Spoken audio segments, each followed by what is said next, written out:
You don't see me right now. Yes.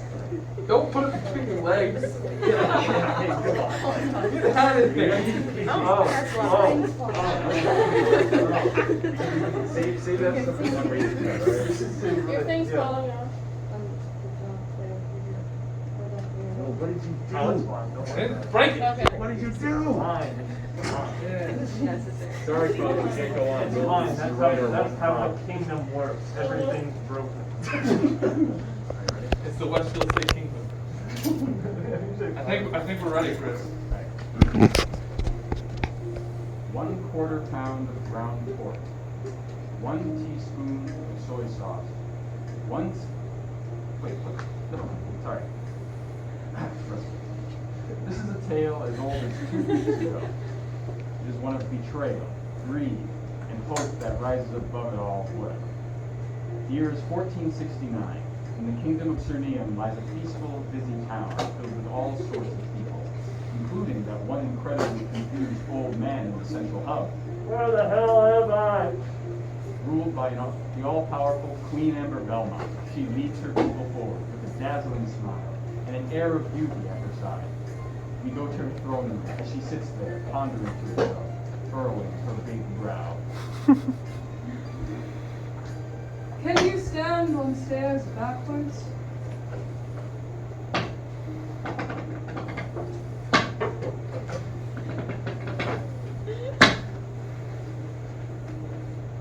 Hello, my queen. I come bearing news for you. There is a powerful gem somewhere in this kingdom of yours that will give you the ultimate power. A gem, you say? Yes, I just said that. Dismiss. Thank you.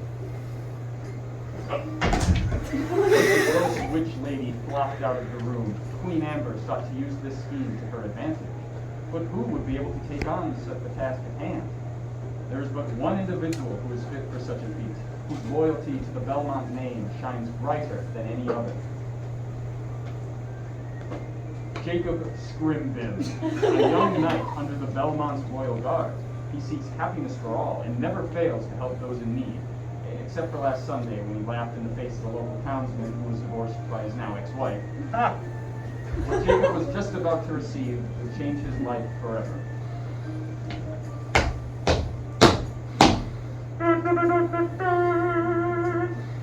Presenting the scroll bit by your queen, Queen Amber Belmont.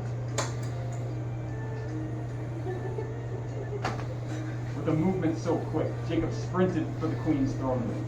Little did Jacob know that Queen Amber had much more sinister intentions than he or anyone could see coming.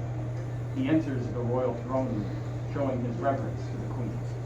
So, I have a gem for you to find. Okay.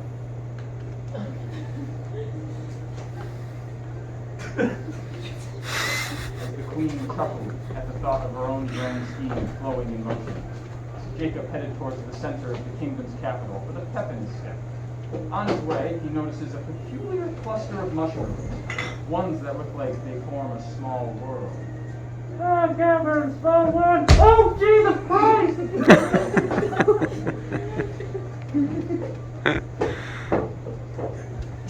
The central plaza is filled to the brim with various townsfolk, all of them struggling to make ends meet. But even so, they persevere and continue each day with a smile and the will to succeed. Just listen to these characters. I have to go to work today. Oh my God, is that Huskies over there? Holy shit, look at this lasagna in the ground, dudes. Who wants to fry me? Lasagna? Look.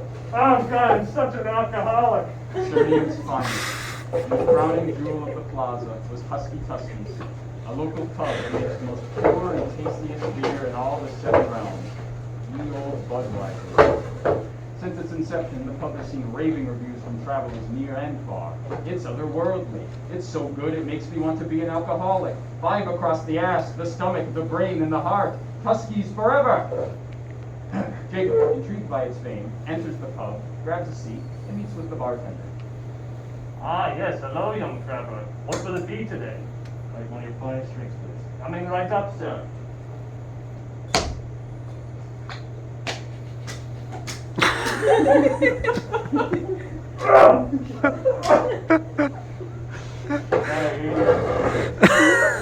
Thank you.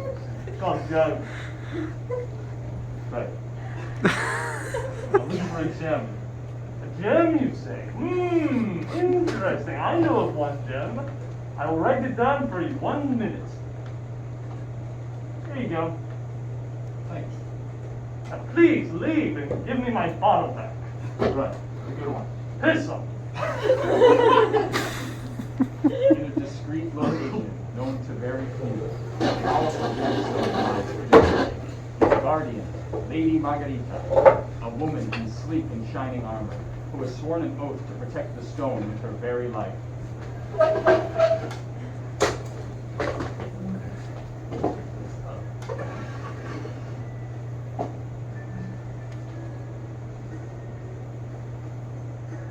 However, in short time, with enough charm and persuasion, Jacob successfully convinces Lady Margaryta to let him protect the stone in her stead. After parting ways, Jacob, with the gemstone in hand, heads toward the nearby farming village of Hampshire for some good old R&R. Meanwhile, back at the Belmont castle. Oh no, the castle. Oh no, we're good.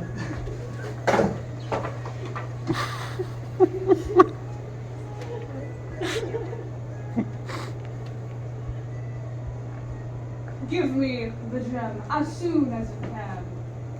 Okay. And just like that, by order of the Queen, Hampshire was under attack. Its people frantically running about.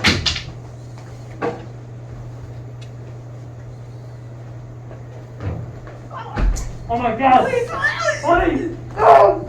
No! Father! Oh, Jesus! Cousin?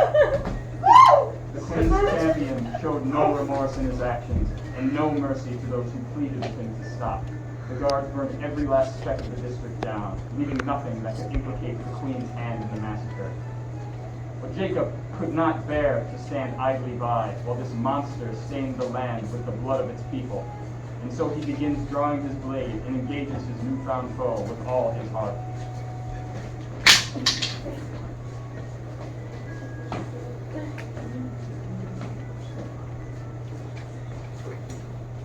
But sadly, despite Jacob's valiant efforts, his time came to a bitter end. Or so it would seem.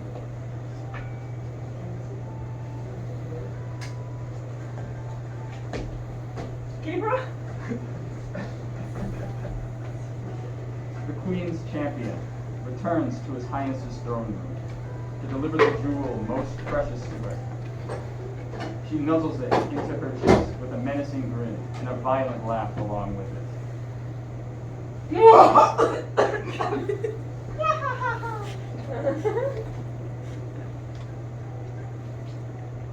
With the Queen's plan coming to near completion, we return to Lady Margaryta. Distraught by today's events unfolding and her failure to protect the gemstone. Next to her, Jacob contemplates his moral standards after being betrayed by the mistress he once swore allegiance towards. Fight and go back and get our power. Okay.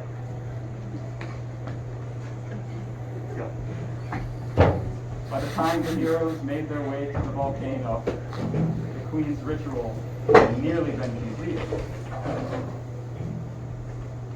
Ah, the volcano. Blocking the way to the Queen was her loyal champion, ready to finish the job he had left in Hampshire.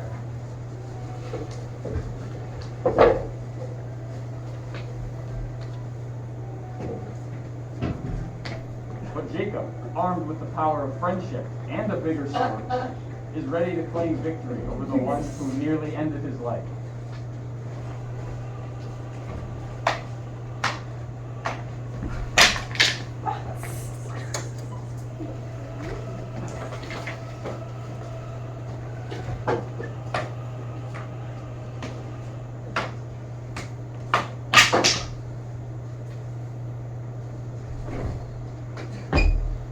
champion defeated, Jacob made haste towards the queen, but it was too late. The ritual was done, and the queen had unleashed her final form. Her once renowned beauty was lost, and in its place, a twisted and dark visage of pure maleficence, the physical embodiment of her endless greed and lust for power, had awoken. Man was as pissed. Jacob did not back down, for his death here meant the death of the seven realms. He steadies himself and prepares for the ultimate battle, invigorated by the cries of his people sensed within his heart.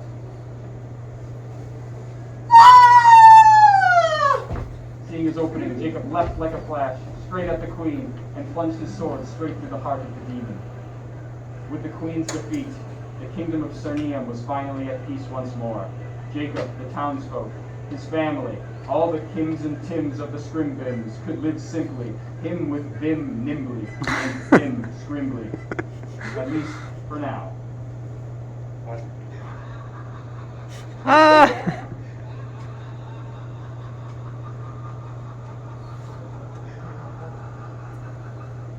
Vim.